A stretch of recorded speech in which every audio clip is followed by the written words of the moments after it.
বাপরে বাপ! বাচ্চারা যে এত কান্নাকাটি করতে পারে সেটা বোধহয় ওকে না আনলে জানা যেত না। কেন জানো? ওই যে আমাদের ছোট্ট বাবুকে দেখতে পাচ্ছ? ওর জুতোটা আমি হাতে করে নিয়ে হাঁটছি। আর ওর জন্যই কিন্তু আজকে বাজারে আসা।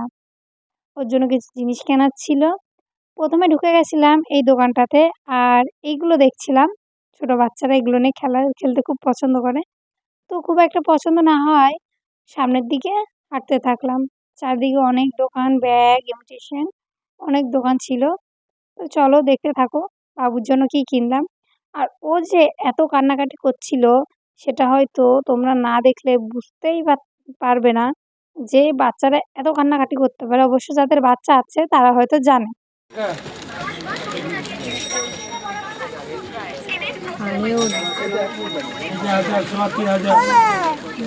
আর কি বলো কি পুরো দোকানদারা কিনে দেবো নাকি? নাও এই দেখো দাও আর দাও। দেখলে তো ও কিন্তু চুপ। কারণ ওকে ওই যে গাড়িটা দেওয়া হয়েছিল আর খেলনাও কিনে দেওয়া হয়েছিল সেটা দেখতে হলে পার্ট 2 দেখতে হবে। আর বাড়িতে এসে দেখলাম আমাদের বাড়িতে এসে হাজির হয়েছে হনুমান। একটা না তাও আবার ২ দুটো। হনুমানকে খেতে দিয়েছি কমলা লেবু, বেশ আনন্দের সাথেই কিন্তু খাচ্ছিল। তো বন্ধুরা টাটা, বাই। দেখা হবে পরের ভিডিওতে। আর পরের ভিডিওতে কিন্তু তোমরা জানতে পারবে যে ওর জন্য কি নেওয়া হয়েছিল।